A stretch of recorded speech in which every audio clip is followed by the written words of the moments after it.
What's up, Coach Schilling? Happy to be here today. I just kind of wanted to talk about how you guys are using the tee in your routines. I know you had mentioned earlier today that we were talking a lot about routines and how baseball is such a routine-oriented sport. I know when I used to play, having a tee routine was so important to me. So I kind of want to learn and understand how you guys are using it in your tee routine today. Sure. First off, we love this thing. Yeah. Okay. And we start out, we've been with you guys for 4 years now. We start out every fall. One of the first things we do is this. Okay, and it's almost kind of like our test on our guys right away. So we'll teach them, how to set themselves up correctly in that, and then just let them swing. And it's amazing on a couple of things. Some guys do it right away, right? Some guys struggle with it right away, and it kind of gives us, okay, what do we got to work on with this guy? We kind of get a feel for where a guy's at. Yeah. Okay, so that's kind of how we start out, and usually we'll start out just like this, going right up the middle, and then we'll graduate from there. Okay, we'll work on elevating it and flattening it out so our guys are understanding the swing path on a higher pitch is going to be closer to flat, and then we'll work all the way down at the bottom of the zone and really get them to understand some of the angles in their body that they have to create to hit the lower pitch. And they should be able to hit those backspin line drives, whether it's up high or down low. And then from there, we'll work and angle the tee. I'm a left-handed hitter, so if I'm hitting straight away right here, now I can angle it oppo, right? And so now we're working oppo with it, high and low. So the applications with it are endless. What do you do with those guys that struggle with it? Are you, whatever deficiency they may have, or if they're dumping their barrel, are there certain things that you're trying to do with them to try to get them to swing correctly over it? Or is it just, hey, swing until you stop hitting it? Do you have anything you do specific? We don't like to talk as much. Yeah. We like to manipulate drills and let the drill do the teaching. So when a guy struggles on this, we might say, hey, you're hitting it back here because of this, because of this. Yeah. And then it's kind of like, keep working, right? Figure it out. Yep. And it's amazing how quickly this thing cleans that up, right? So we've had one guy who just could never quite master it. Most of our guys, within an hour, within a day, they're cleaning it up. By the end of week one, our guys are just peppering balls, smoking them. No, it's and we've had to do minimal talking. Yeah, I mean, and that's kind of the reason, and the design is like, hey, I've coached before, and you can tell somebody till you're blue in the face, like, hey, stop dumping your barrel or stop casting, but a lot of the times it doesn't resonate with kids, and it's hard to get that feel that we're talking about. And then, like you said, when you're dumping your barrel or you're casting, you're hitting the board, you're hitting the guide bar, and it's almost, again, we're putting constraints around the swing, barriers around the swing to make sure that you're getting on plane correctly, you're having barrel control through the zone correctly. So it's like you said, just trial by fire, like get in there and figure it out. And you're gonna manipulate your body, you're gonna manipulate your barrel to figure it out. And psychologically, those kids that are creating the change themselves to figure out how to swing through the tee correctly, they're gonna sustain that change long term versus, me standing there saying, hey, you stop dumping your barrel on that one, good rep. Next thing you know, you're gonna be dumping your barrel.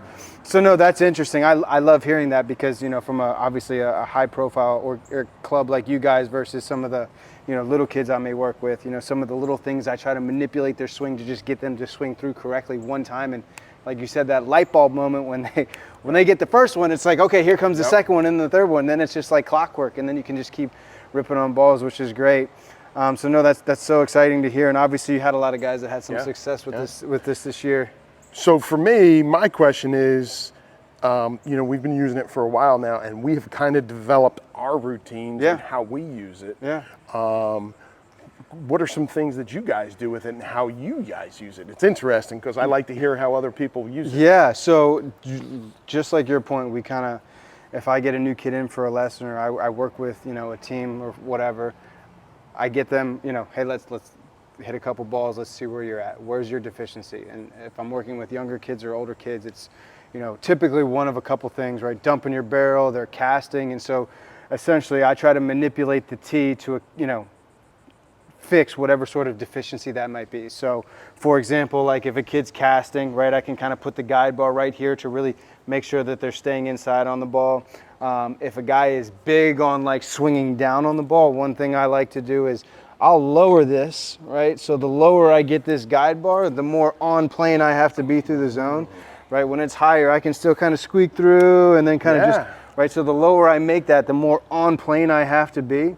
Another thing I like to do, again, for big barrel dumpers is I'll take this guide bar out and I'll just reverse it.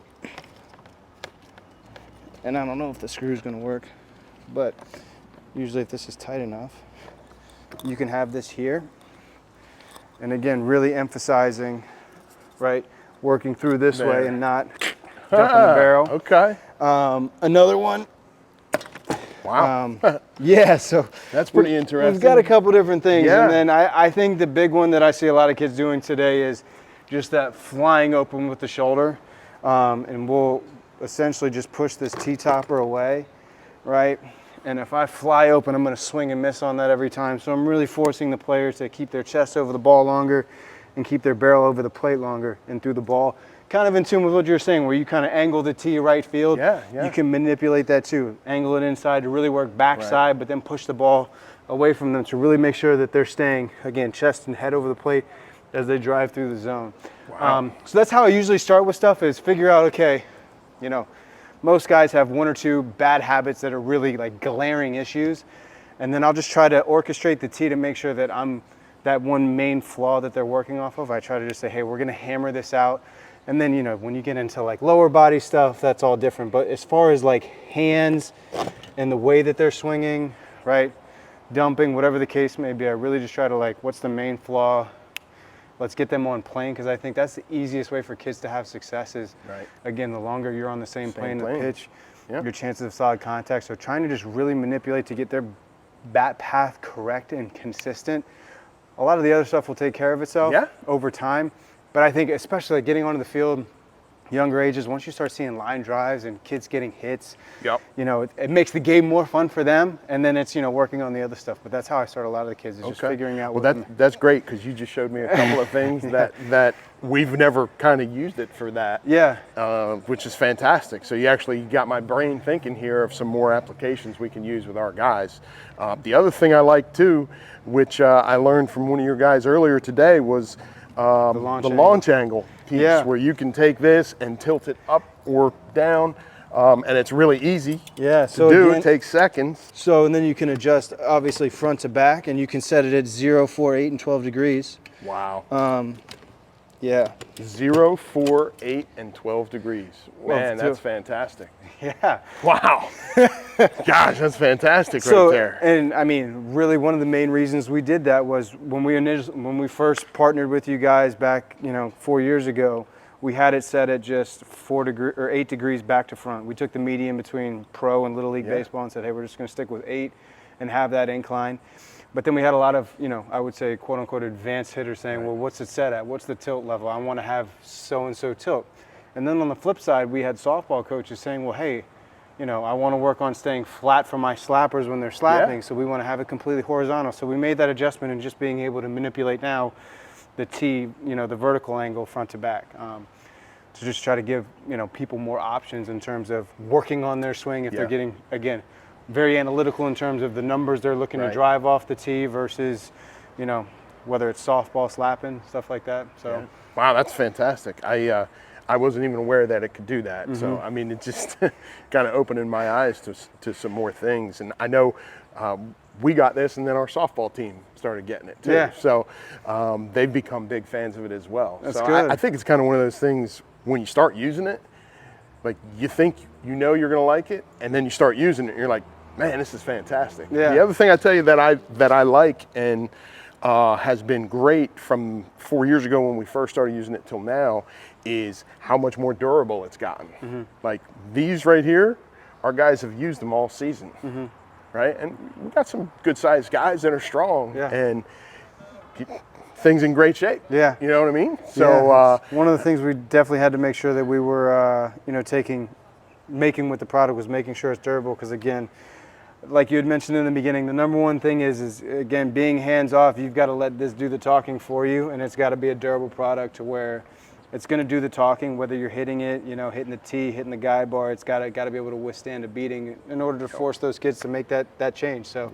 Yeah, that was one of the things that we made sure we really tackled when we were developing this product. In the 4 years we've been working with this, we've had one guy who could not master it. He can do it, Yeah. but he still would consistently like hammer this thing from Yeah. time to time. Yeah. Okay, and it was always this back corner. Okay, and I guess for lack of a better term, now he was one of our most uphill guys with his swing path. Yeah. Okay. But he would always blast this back corner. So, Yeah. you know, nobody's used this thing more than you have. Yeah. So what do you kind of feel like? And how long ago was that kit? Was that before the launch angle mechanism? That was, yes. Now, Yeah. it may have been there, but I didn't know about Yeah, it. yeah. No, So, fair enough. But Again, I mean, it's one of two things. I mean, again, if he's one of your big, home run Yep, hitters and he's yep. going to have a little more tilt, if you're working with something that's flat, it's going to be really tough to, again, manipulate the tee to have that. But now, obviously, like we had mentioned before, if you want to now change the angle to be more vertical to where he's still on plane, again, it would be looking at the data to see is he staying through the zone, right? But one of the things I like to tell kids, whether you are trying to create that tilt, but we're trying to catch balls out front on the upswing. We don't try to create the tilt back here because I'm not working to the ball. Sure. So yeah, that would be the things I would do is like, again, check the launch angle and make sure that it's set up properly. But then two, depending on where he's setting up, right, creating that first move of the swing, I'm working down to the ball and not creating it back here to where I could be catching it. I'm working there. Okay. But those could be some things that you can obviously manipulate the tee to just make sure that, again, with the main focus being that my barrel's staying controlled through the zone. Yeah. I think if I would have adjusted him, Yeah. his launch angle, Yeah. I think that would have. Fix him right up. Yeah. Yeah. And he's interesting. eventually going to see this, and he's probably going to be like, "Shill, come How on, did you man," not know? because he used to work on this for hours. Hours, yeah. Yeah, I'd be interested to see some of his swings. And again, it's a lot of people talk about vertical bat angle. And what does that look like when you're at contact? Where are your hands? Where are your body? So, I mean, it would be interesting to see. One of the things I would try with him also would be pushing that away. Away from again, him. yeah, and like really making sure, again, because if he's just catching it here, the other thing too with pushing that away, the further away that ball is, the more of my barrel is covering the tee, right? Yep. So if it's taller up, less of my barrel's covering the plate or covering the tee.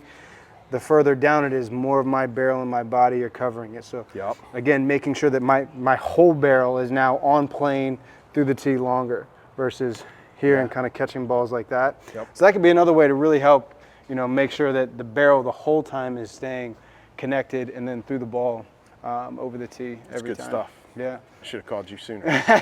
And again, Coach, I can't thank you enough for everything you've done for us. It's been so fun to follow your guys' journey from 4 years ago to today, the Omaha trip. I mean, it's been such an honor and such a pleasure to be incorporated with you guys and be a part of your guys' journey. It's been very cool. So thank you very much for everything you've done for us. Likewise, man. You guys have been great. Appreciate Thank you. you.